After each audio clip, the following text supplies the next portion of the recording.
Canta aí, chora.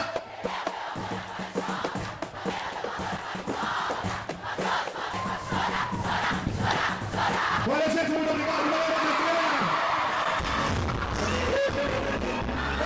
Não é possível. Pera lá, não pode ser. Mas todo mundo tá deixando pra se tocar na última hora? Sim, tem que ver. Eu fico aqui, eu vou. Deixa pra ela. Senta, deixa a calça, menino! Você já sabe quem é? Quem? Estão trocando mesmo! Quem adivinha? Quem adivinha? Quem vem aí? Quem? Quem? Eu ouvi de tudo. Eu também. Ouvi de tudo. Eu também. Quem que vem aí? É... Inimigos vagabundos. Peraí, eu acho que não é não. Não, vamos confirmar. Confundiu? Vem, vem. De repente não é, rapaz. Gente, você viu? Às vezes você viu sem roupa, São tantas ações. Dá uma olhadinha melhor aí. 3, 2, 1, pode vir a música. Inimigos vagabundos!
Muito obrigado pelos elogios.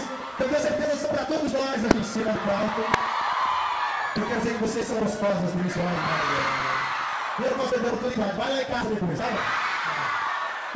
Ó, ele acabou de lançar um novo CD dele, que se chama Inimigos Vagabundos da Moda. Tem uma música nova que se chama Sexta-feira, que é uma música maravilhosa. Quero ensinar a coreografia para vocês, que a hora que a gente cantar aqui, todo mundo vai fazer. Tá bom? Facinho, na moral, tranquilidade. É assim, ó. A vida é pra viver, o mundo é pra curtir, nem tudo é pra pulseira, a gente tem que relaxar, tem que ter lazer, tem que ter paz, beijar, tem que liberar, liberar, liberar. A vida é pra viver, tudo é pra curtir, nem tudo é pra pulseira, a gente tem que relaxar, tem que ter lazer, tem que ter prazer, jovem, tem que liberar, liberar, liberar, tem que ter lazer, tem que ter prazer, jovem, tem que liberar, liberar, liberar, tem que ter prazer, tem que ter prazer, tem que liberar, liberar, liberar, na balada do inimigo, libere gostosinho, mas libere com consciência, beleza? Bora! Pode ver!